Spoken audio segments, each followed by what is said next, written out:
Welcome back to the show where we run you through all the Dolphins news you need to know about. After anything the news you need to know about, we run you through the fan Q&A where we answer fans questions. This first news story comes from Pro Football Rumor / the Miami Herald. And it's concerning Robert Hunt and his contract extension. Obviously, he's in a contract year. Barry Jackson, the Miami Herald, said it would make sense if right guard Robert Hunt was in the Miami Dolphins' extension plans, but the contract year blocker is not aware of any talks transpiring. So this is obviously relevant because the offensive line this year has played very well. I was really interested in seeing how they played against New England because that front is very good, and Bill does a lot of creative things up front, and we've, in the past few years, for more than the past few years, even Chris Collinsworth said on Sunday night that was the best performance he's seen from a Dolphins offensive line in a long time, and he was referring to the Chargers' performance. And in this game, I was worried about it because they do a lot of creative stuff up front. That's, something that Bill Belichick has always done. And that's something the Dolphins have really struggled picking up against New England and other teams. And they did a really good job of that in this game. A lot of really nice communication. They did a phenomenal job in pass protection. They did a really good job in the run game as well. And Robert Hunt was a big part of that. And he's a really good player, and it's another player that they're going to have to consider extending. So, I don't know. There's a lot of people that are up for extension, and he's one of them. I hope we can keep them all. I really do. Christian Wilkins, obviously, is the big one right now.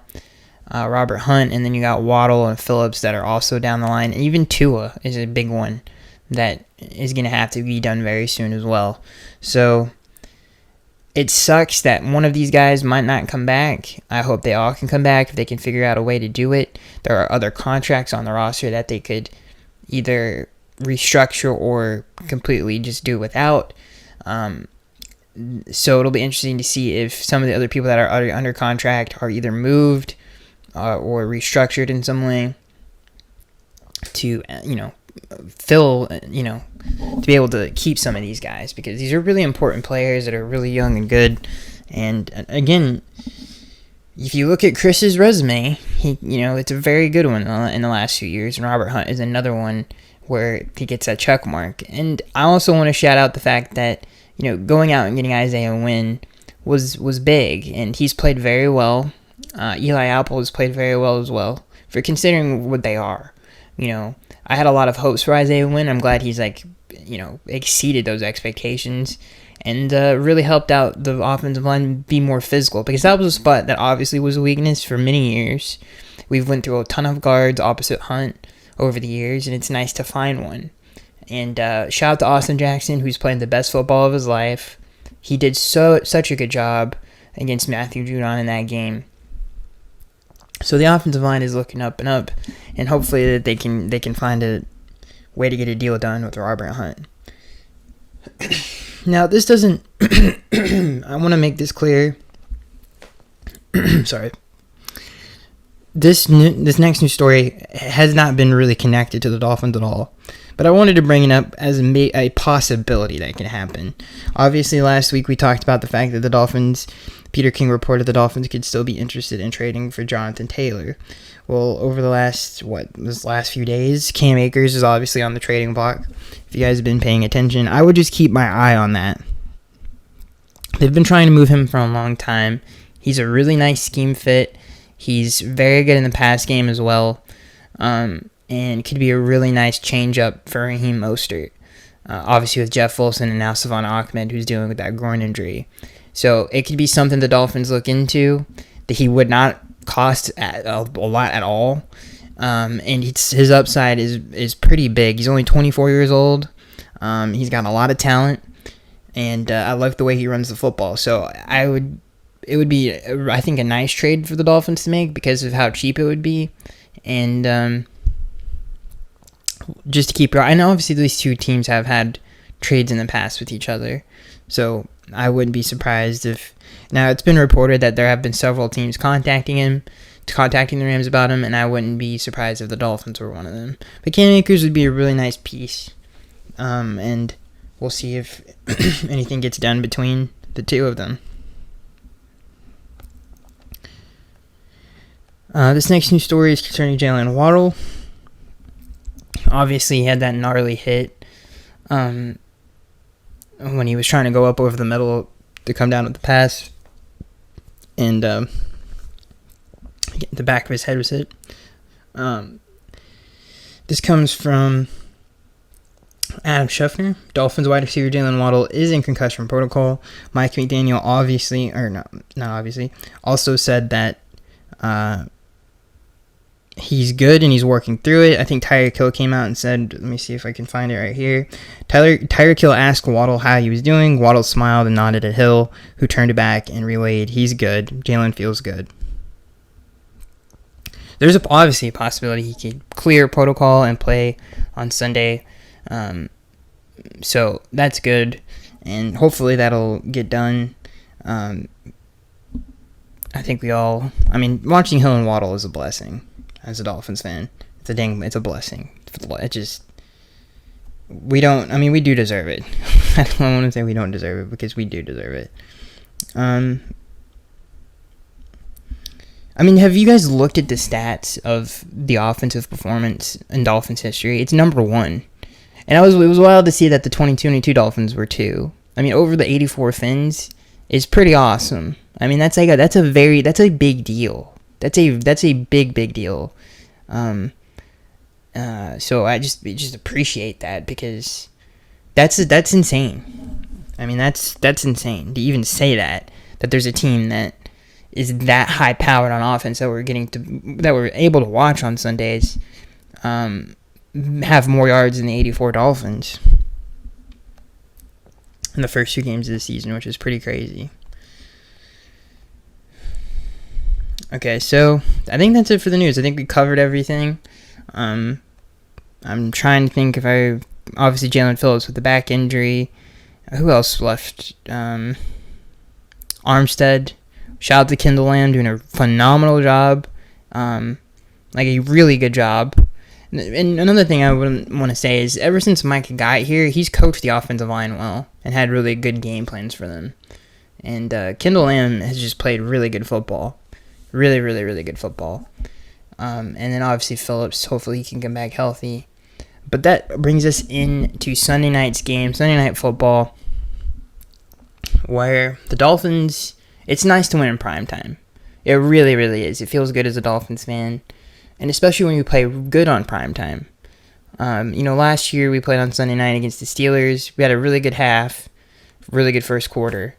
And then obviously we had not such a great second half on offense, at least. So it was nice to play really good football against a good team and beat them, especially on the road in New England. I think a lot of people can appreciate, especially if you've been a Dolphins fan for a long time. It's a gift to win in New England.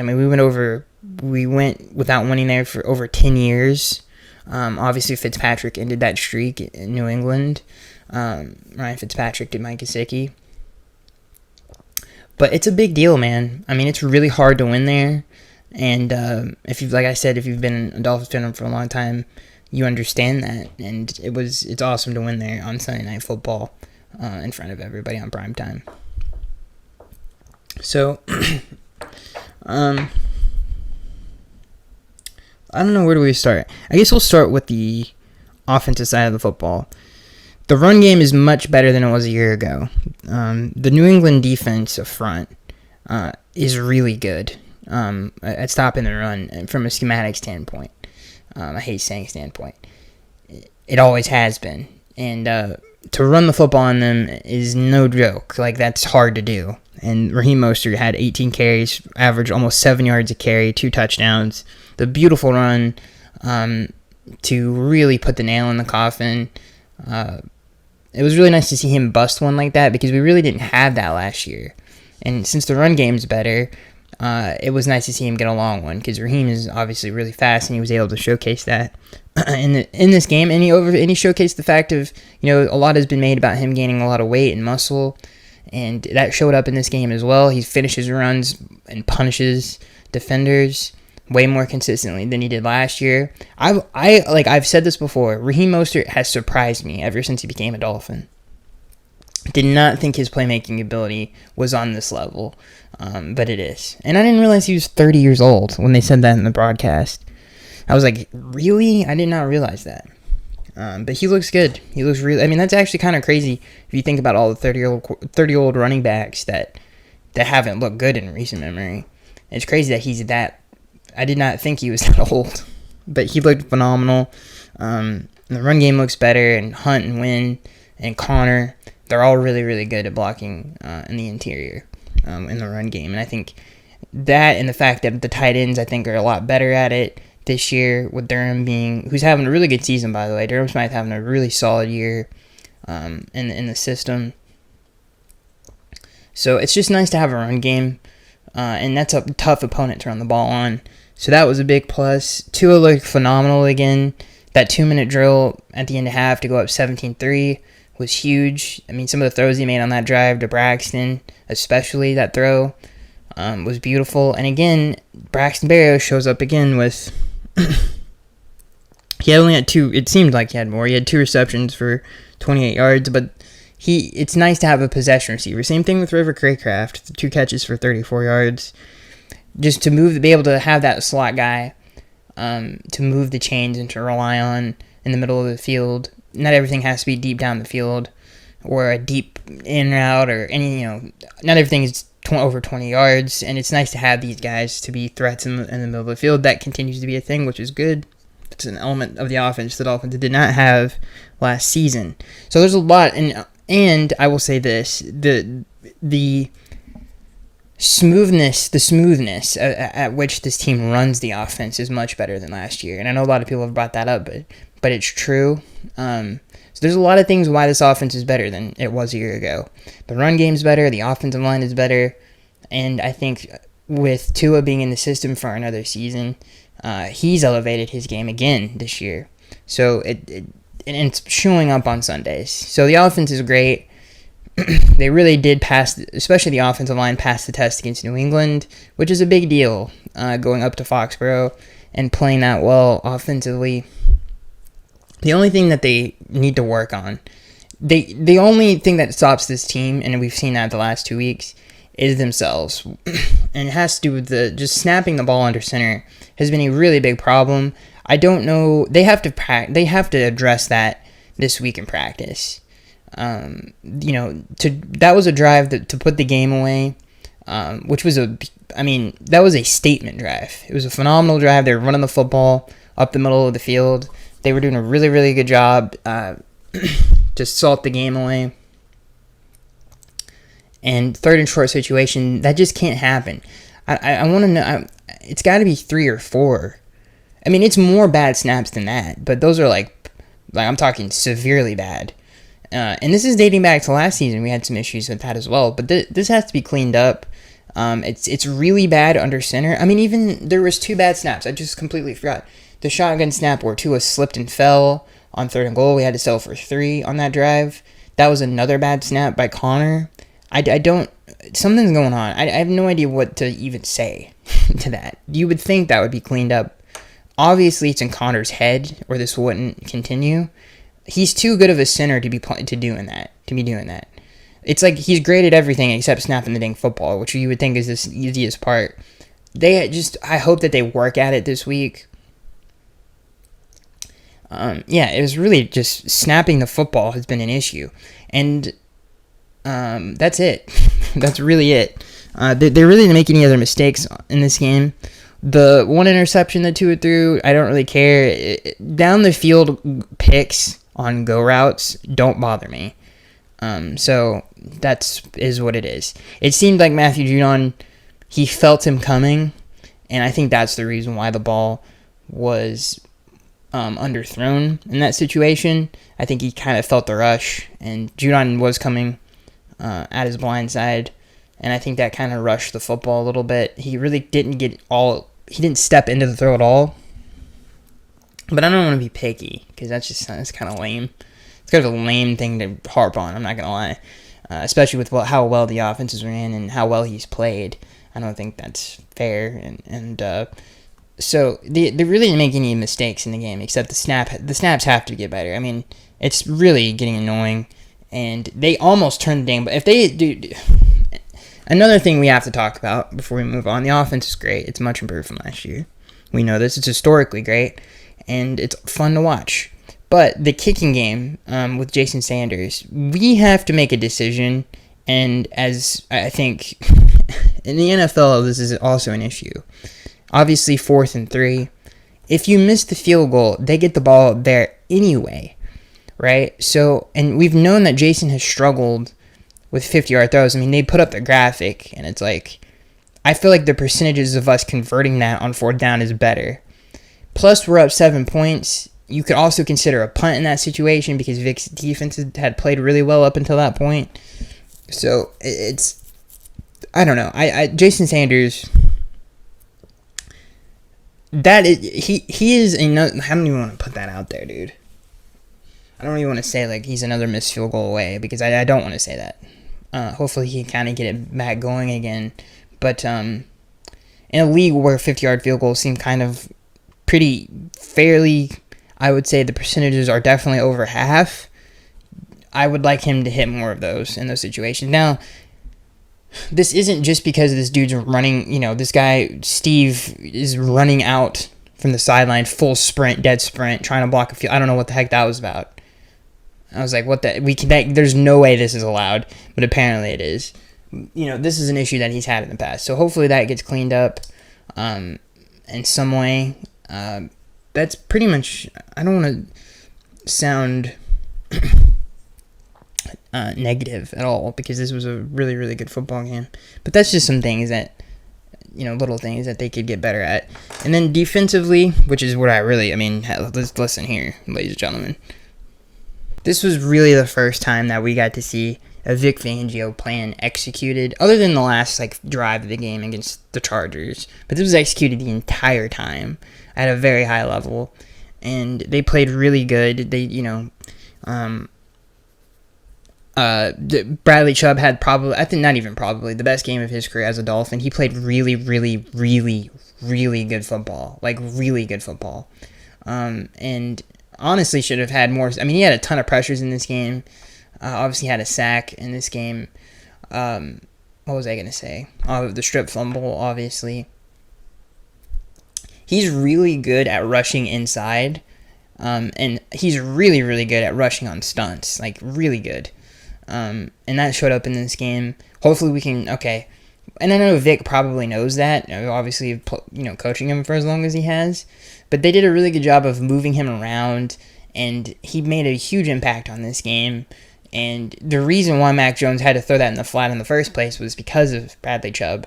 I think they ran a little bit of a stunt inside, and he just split it, was right in Mac Jones' face, and then obviously Mac had to make a tough throw to the sideline, and Justin Bethel came up and made the play with Van Ginkel, obviously, making the play on Cole Strange.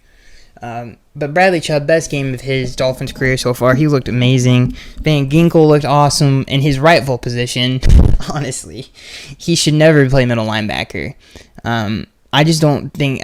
He's just it showed in this game. He's really good as a outside linebacker. I think that's the thing he does the best, and it showed in this game. Ton of pressures. How many sacks did he have? I want to say 2, but it might have just been the one.